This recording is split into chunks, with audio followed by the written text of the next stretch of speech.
every single one of us. From the highest of the high to the lowest of the low, we all have stories.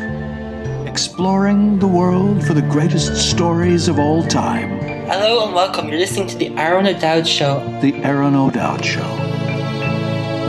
Our soul is the screen upon which we project our dreams. What's your story? Hello everybody, welcome to the Aron O'Dowd Show. This is a bonus feature of today. We've had one amazing interview. We're about to have another amazing interview. You know, we kind of get lucky with our life where we take things for granted and life throws us a couple of curveballs where, you know, we could end up in the street or we could end up in a place where we didn't imagine. But yet, Source and the Lord gives us amazing gifts and times. And my guest today has influenced his own life, you know, being on the streets, being in government, helping people's health, wealth, and being them true they are. My guest is Tony Courtney Brown. And hello and welcome to the show, Tony. How are you doing? Hello, Aron. Pleased to see you. Pleased to see you too. What makes you special, Tony? That's an interesting question. Special. Could be positive or negative.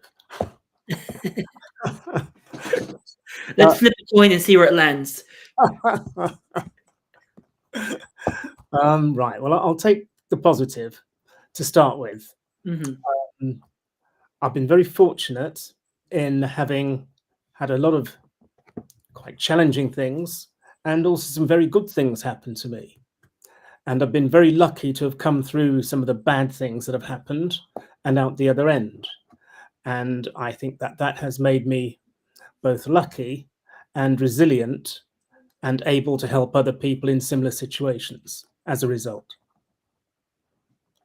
Tell us more about those moments that have made you the incredible being that you are.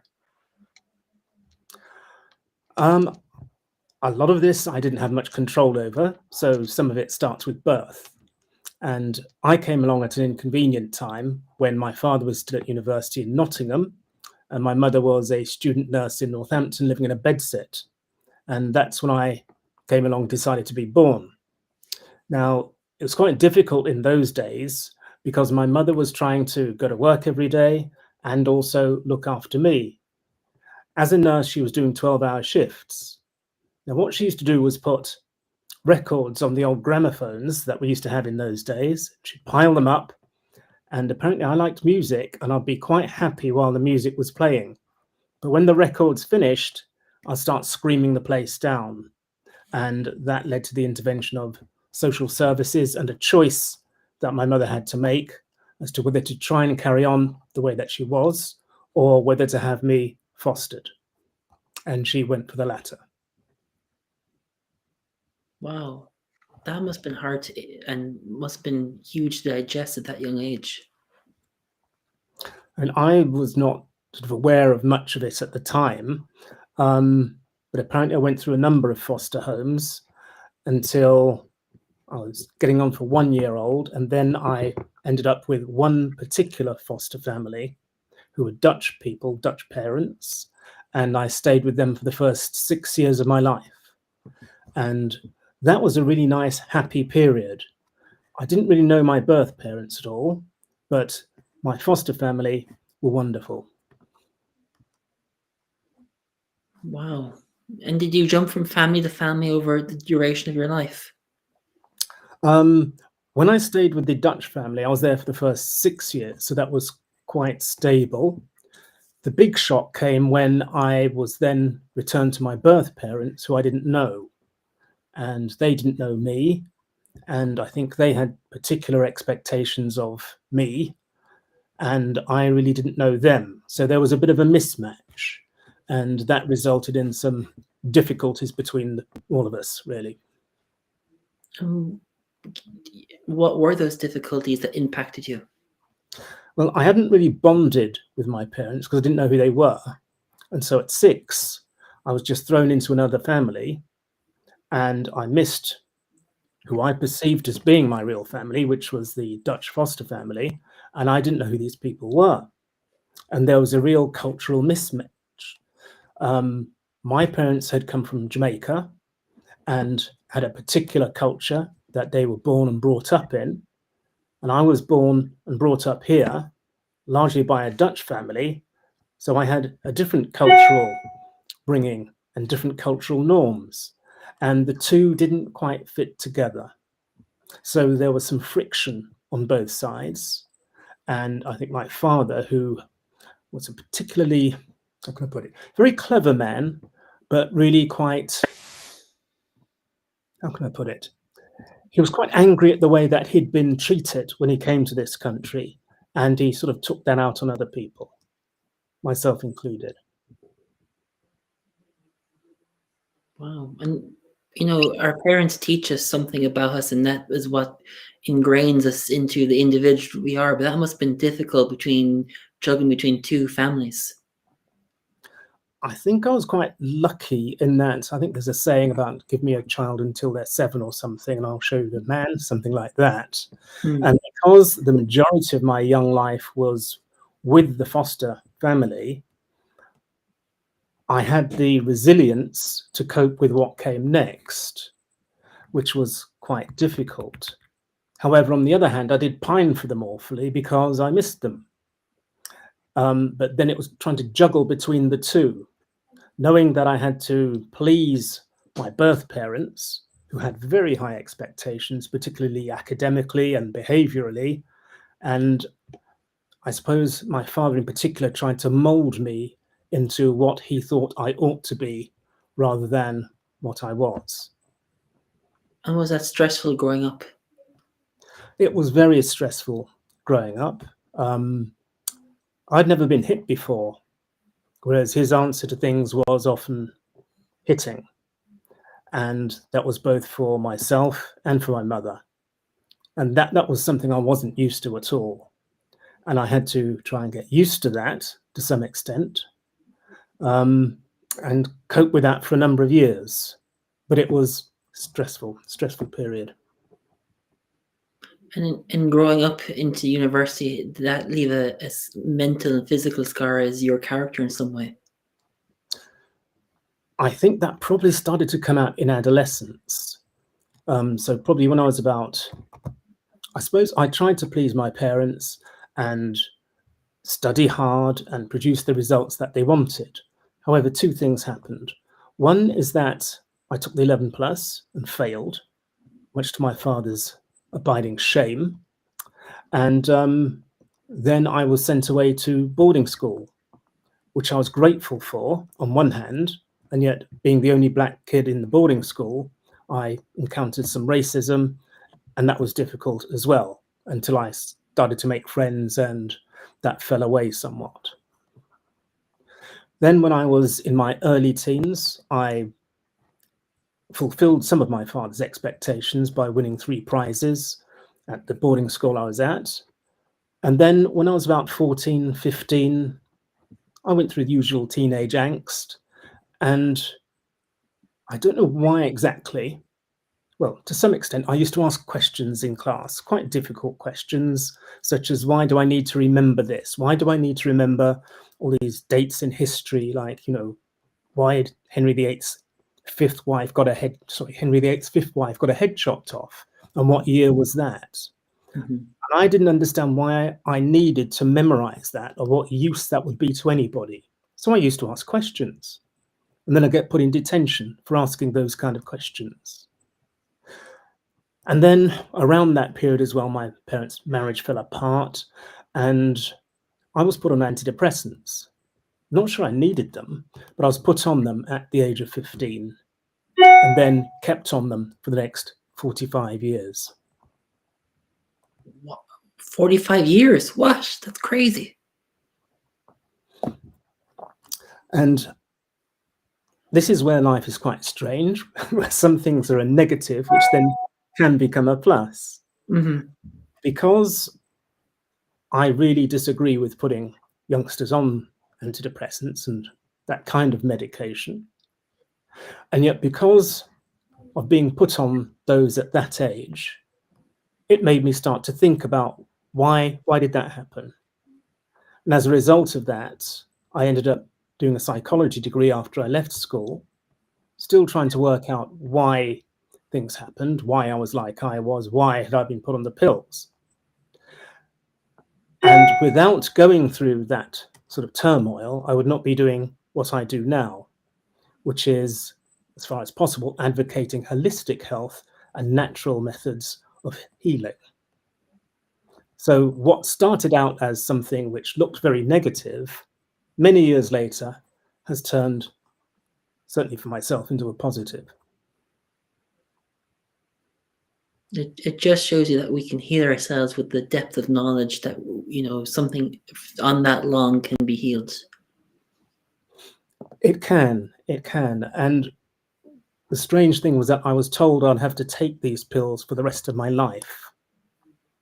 And also some other health issues I had. I had back problems as I got older, a slip disc, sciatica and arthritis. And I was given some very heavy-duty painkillers on top of the antidepressants. The painkillers included tramadol and gabapentin, very heavy-duty painkillers. Then I had a prostate issue, and I was given some more pills on top of those.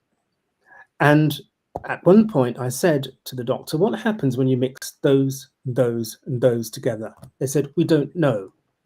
And that, I think, is when the penny started to drop.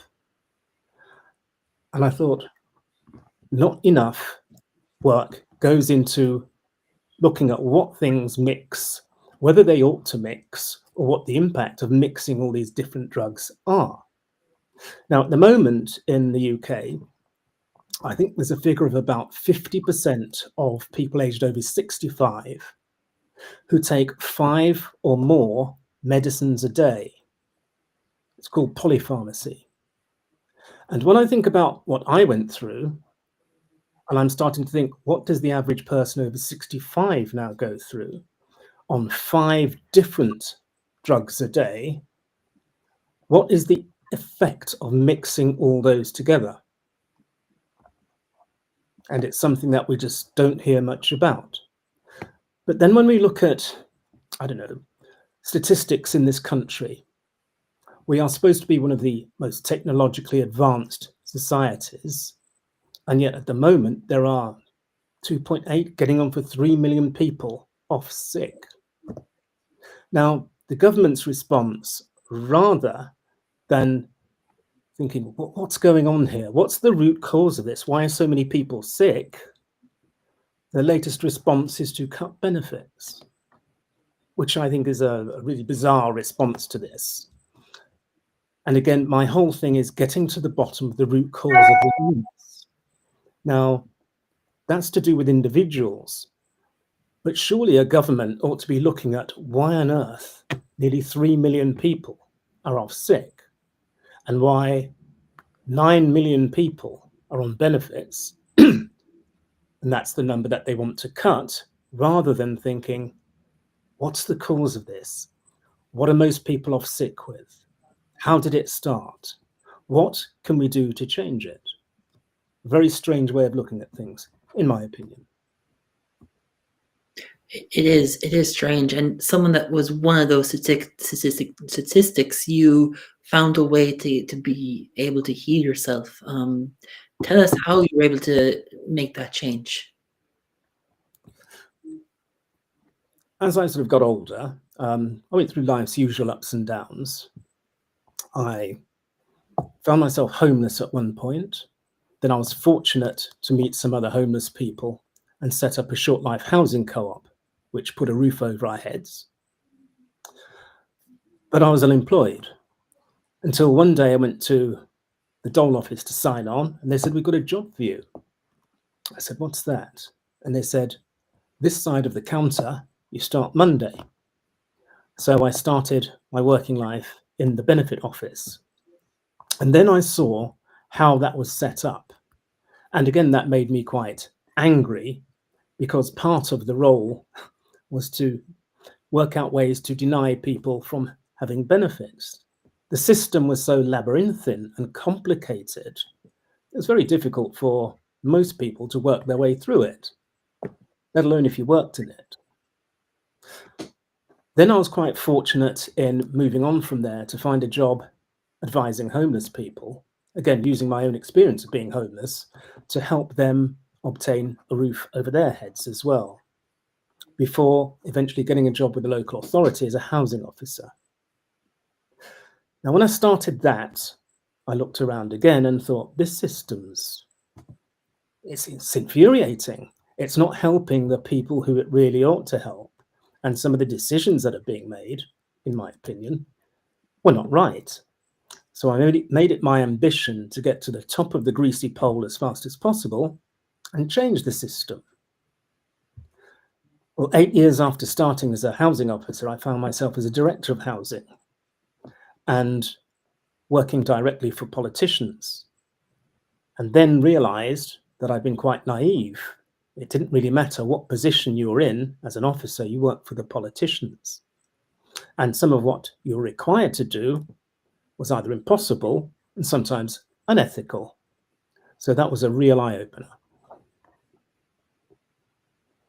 Incredible. It just shows you when you're in the system, this is how it works, and you realize, hey, I want to make change, but it can't happen. And that must have been hard to digest for you.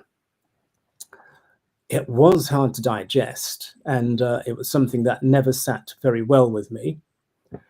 But when you're in that position, you have a choice. You can either walk or carry on trying to change things.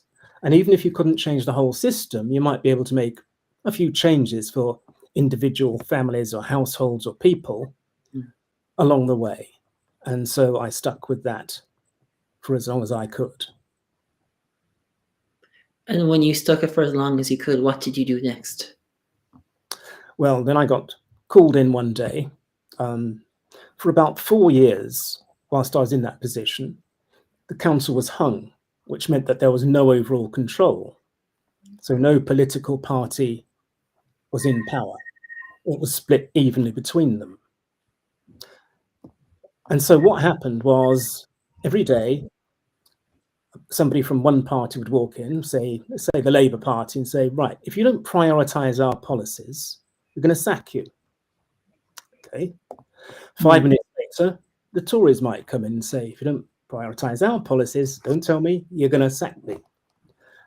Then a bit later, the Liberals might come in and say, if you don't prioritise, don't tell me, you're going to sack me. And I kept the plate spinning for 4 years until after an election, Labour took over overall control, and they had a clear out of all those who they deemed to be unresponsive to prioritising their policies. What was that stressful for you to take those 4 years? That was stressful. It was also stressful when I got called in and told, basically, you're out. And that coincided with going through divorce, very difficult divorce, where I lost 90% of everything and had to start again at the same time as losing the job.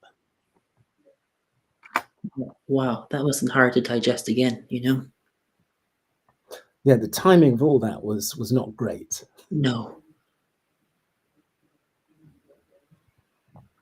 And did you end up back on the streets, Tony, or did you find a new source of life? Or tell us more. I managed to get a roof back over my head, and I ended up working as a play care worker in a children's nursery for about a year and a half. And that was an interesting experience. I would take the older children to school every day after making them breakfast, and then come back and entertain the younger ones, playing games with them, cleaning up their mess. As I often say, a bit like working for politicians. And then going to pick the old ones up from school later, bring them back, make their tea, entertain them until the parents come and take them away. And there it was very clear and obvious how difficult it was for some parents, particularly single parents, trying to go to work, pick up the kids, rush home, get the kids ready for bed, look after themselves, take a bit of time for themselves, and then get up and do the same thing over and over, day after day. And sometimes you could see how this impacted the behavior of the kids. not all of them, but some of them, and then you'd have to give them some extra attention to try and make them feel a bit more secure. After a while, I thought, well, I need to probably think of something else to do. And so I ended up doing consultancy work and interim management, going around the country, doing housing jobs, advising different politicians of different cities on their housing policies. And I did that for probably about 10 years or so before getting a permanent job back in London. You know, you seem to be the man for the people in some way, Tony, the way you're describing it, you know. It's just an interesting way that life, I don't know, I suppose creates pathways sometimes. Yeah. And I suppose what happens to us a lot when we're small is that we get indoctrinated into what kind of thing we ought to do. We should study very hard, get your exams, go to university, get a degree, start at the bottom of the pyramid, climb up the greasy pole, get to the top, get your gold clock and leave. And I suppose for many other previous generations, that's pretty much how it was. And then technology appeared and sort of industrial jobs started disappearing. More technical jobs came along, and a job for life was something that just didn't happen anymore. And so particularly now for youngsters, they're probably not going to stay in one career for long. They're going to be jumping around, retraining, doing different things, gig economy, working for themselves. It'll be a mixture of things, very different from how it used to be, particularly with many jobs that people are doing now probably disappearing and new ones appearing. You have a holistic center. Tell us about how that came about, because you seem to be a very knowledgeable man in that department, you know. That came about in response to the health issues that I had. Going back to that time when I said to the doctors, what happens when you mix all these together? They said, well, you know, you're going to have to be on these for the rest of your life. Now, at the time, fortunately, I had a coach who said, if you keep taking and mixing all these, the rest of your life is not going to be very long. He said, I want you to go and see a friend of mine who's a kinesiologist. Now, for those who are not familiar with what they do something called muscle testing, where they see if your body will respond to what is true. So what happened in my instance is this.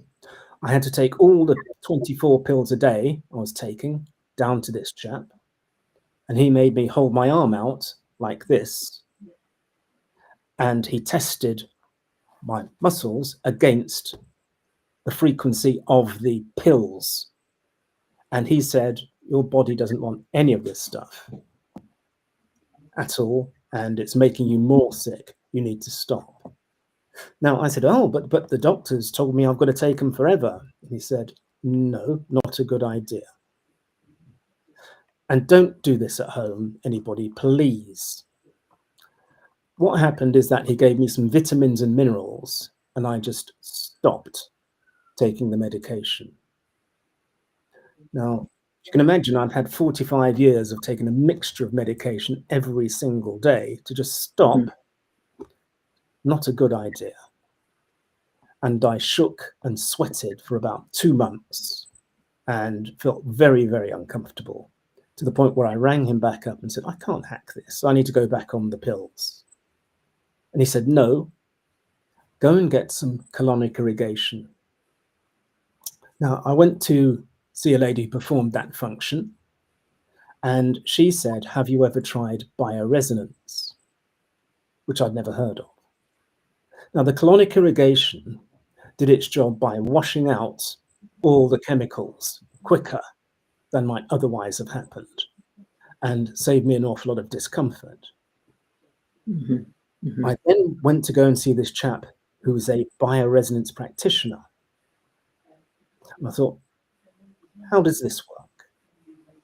He sat me in a chair, he put some pads on me, and he plugged those pads into a device which were tuned to a particular frequency for all my ailments. which covered my prostate, which covered my back, sciatica, slip disc, etc. Wow.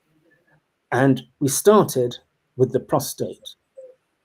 We started with that because I had ended up a little before going to see him, curled up on the floor, screaming, unable to wee. Now, if anybody's ever been in that position, if you just think what it's like and you're bursting to wee and you can't, nothing happens. So I got taken to hospital where they performed a procedure to enable me to wee.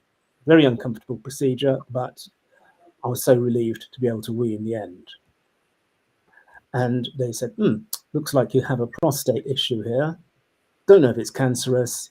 We'll book you in for some biopsies. And before the first biopsy, I went to see the bioresonance practitioner. I had about 3 sessions with him. Then I went for the first biopsy, which I found extremely unpleasant, excruciating, and never wanted to do another one again after that. I got called in by the consultant after that, and he said, look, I don't know what's happening. We don't know either way. I'm going to send you away, come back and have another biopsy in a few weeks. Worst nightmare. Particularly as you're lying there, or certainly I was, and there's a screen up in front of you and you can see what they're doing inside you, and it was not very pleasant. Anyway, I went away and had some more bioresonance sessions and then returned for another biopsy. I managed to get through that biopsy, and afterwards the consultant called me in and he said, look, the good news is you haven't got cancer and I'm discharging you. So that was a huge relief. I went back to the bioresonance practitioner and said, now can you sort out my back, slip disc, arthritis, and sciatica? He said, yeah, I think so. And he did. And so without pills, I had then been able to lose the pain, drop 2 stone, go back to the gym. I said, why don't people know about this? This is amazing. Now, we had moved all the way up north to invest in property, and I said, I don't want to do that anymore. Just get me one of these devices and teach me everything you know. So that was the start of it.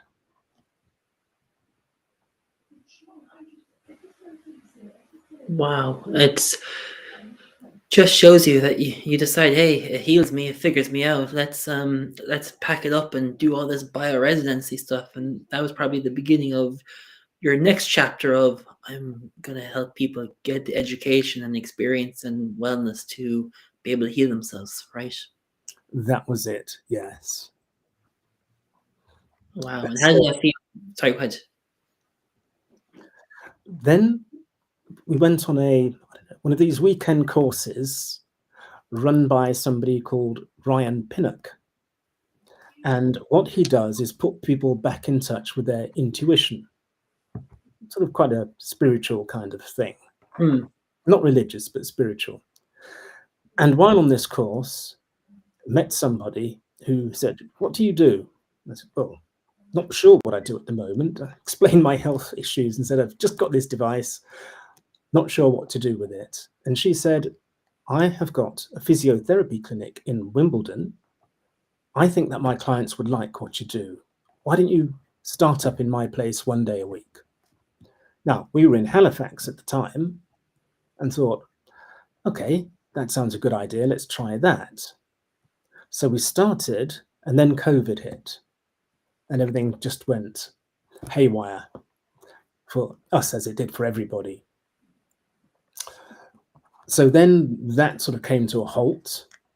And then in the shower one day, I started thinking about COVID, and I thought, what's that? It's respiratory. People can't breathe properly. They need oxygen.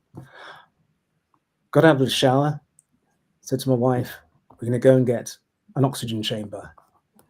Now, she's used to me coming out with weird stuff. And she said, sure. I said, yeah, I'm sure.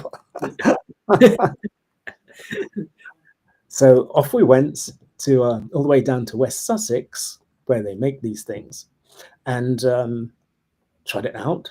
I said, okay, yeah, we'll have one of these. And then I saw something that looked a bit like a sunbed. And I said, "What's that?" And he explained to me it was an infrared bed, and it gave different waves to the body, and it healed the body. Again, without pills, it helped reduce inflammation. I thought, if you use oxygen and that to reduce inflammation, that must help with quite a lot of chronic illnesses. So I said, okay, we'll have one of those and one of those. And right now my wife's looking at me and sort of, "I'm going to kill you, you lunatic." And then we found some premises in Wimbledon and opened up. And what we do now is just help people who are in mental and physical pain to get better as far as possible without pills. And part of the journey, which I probably didn't mention, which was earlier, was that I had actually tried to commit suicide at one point. And this was Christmas Eve 2011, where another relationship had come to an end, and I was absolutely broke, and there was no food in the house. The bills had piled up, repossession notices, disconnection notices from the utilities. And at that point, I thought, I've hit a brick wall, no way out. But what I did have over the years was a stash of antidepressants, which I'd collected and stored. And so I took those with 2 bottles of cheap wine, which I had left, and took the lot. I woke up in hospital in a locked ward, sectioned under the Mental Health Act, and they would not let me out. And then they determined that my depression was so intransigent, it was so bad that drugs couldn't do it. So they were going to give me electroconvulsive therapy. For those who aren't aware of what that is, there's a film called One Flew Over the Cuckoo's Nest with Jack Nicholson, which shows what this procedure is about. You're strapped down, arms and legs, on a bed. A device is put round your tongue so you don't swallow it. Electrodes are attached to either side of your head, and then you're injected to sort of put you out a bit, and then boom, you're shocked a number of times with the current going through your head.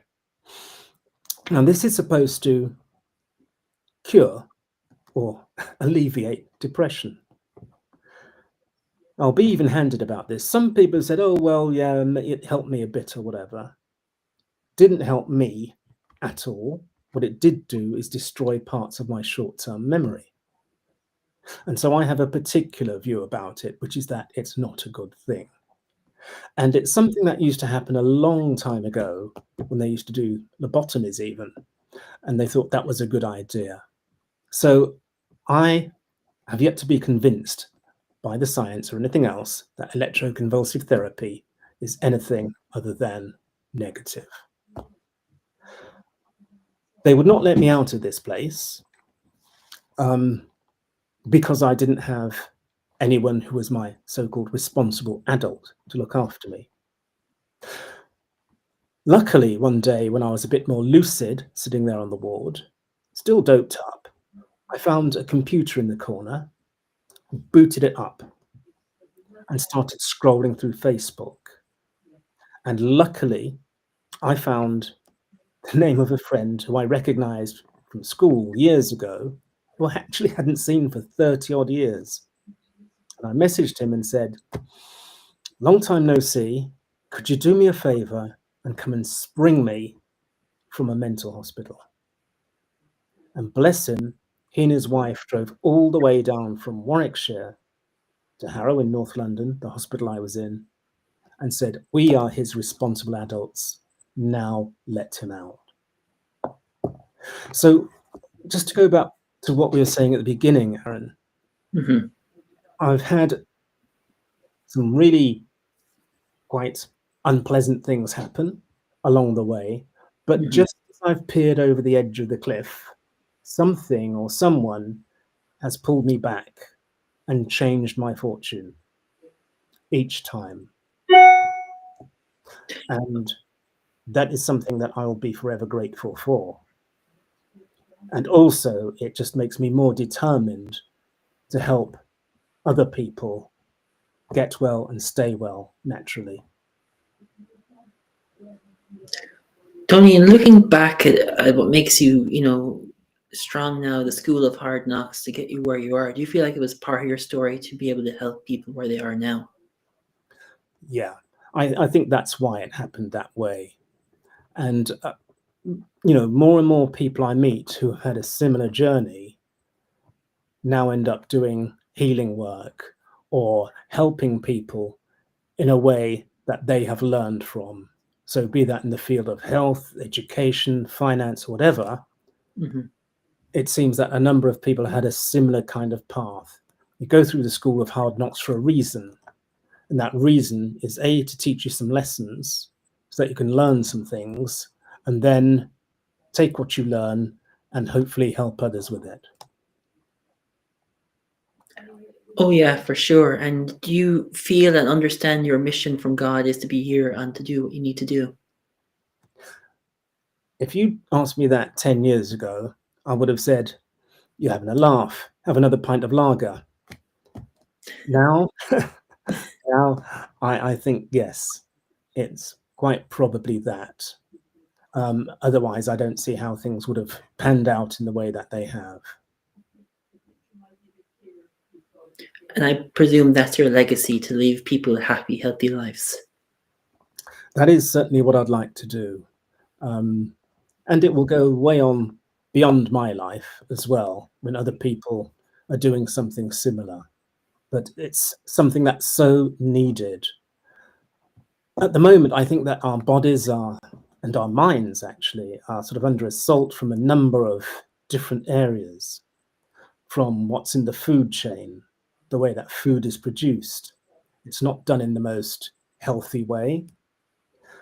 We need to move back to regenerative farming, where the soil is allowed to replenish itself, rather than having all kinds of pesticides and things put onto it, which then impacts the stuff that's grown in it, and then we ingest that. And for people who eat meat, for instance, battery farming, squashing animals up together, makes them very ill. Mm-hmm. But it's done to make more money. And so when they're all squashed up together, they are injected with antibiotics to stop them from getting all the diseases that they would get otherwise. And then what happens? People eat the animals, they eat the antibiotics. So that's taken in on top of the pesticides, which go onto the vegetables as well.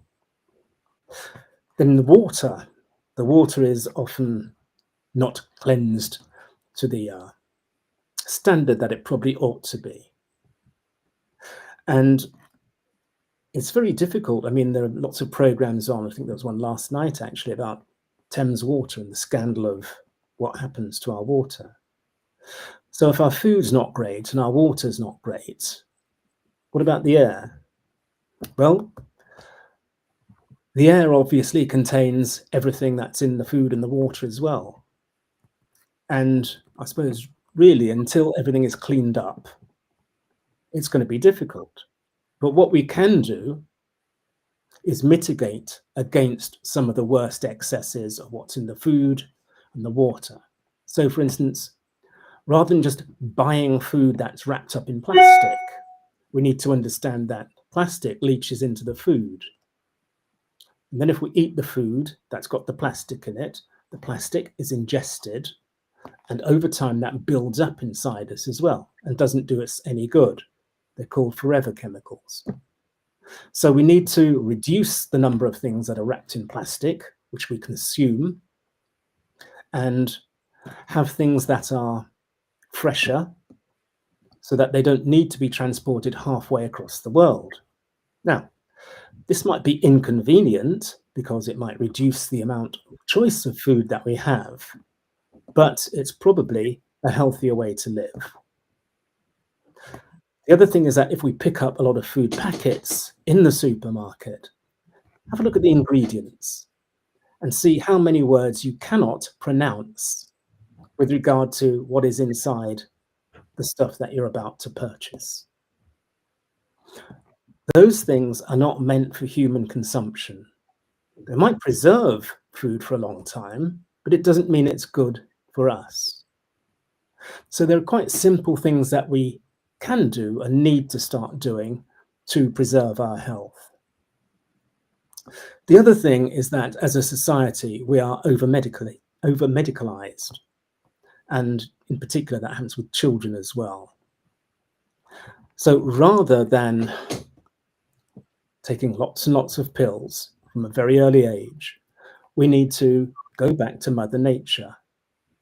As a species, I think probably the further that we get from Mother Nature and try and outwit her by creating new compounds and chemicals, is the more damage we probably do to ourselves and to the earth.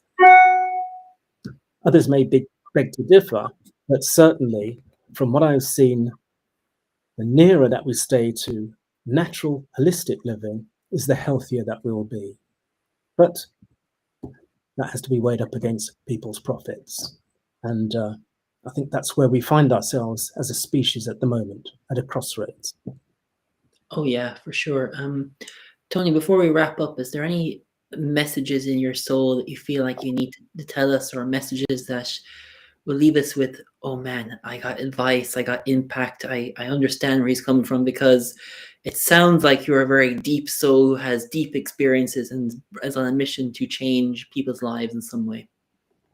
I think the main thing is, although we were told not to, do your own research. Look at what's in the food chain. Look at how agriculture occurs now. And think back to, depending on how old you are, of course, how it used to be when you were a youngster. People my age, it's very different. If you're younger, it's not quite so. But do your own research. Look at what really is good for the body. If you go to the supermarket and you're trying to lose weight, it says, here's a low-fat version. No, that doesn't mean that it's healthy at all. The other thing is seed oils, which are sort of vegetable oils that we often use to fry food or to cook food with. They're not great for us. The old stuff, like dripping and tallow, those are the things that actually go with the body. They work with the body. Seed oils don't. They are manufactured and eventually create inflammation in the body, which then creates sickness. So please do your own research. I'll drop in a few tidbits here and there to try and help people stay healthy. But above all, try and stick to things as natural as possible. Even clothing. You know, we have Macintoshes which have waterproofing on them.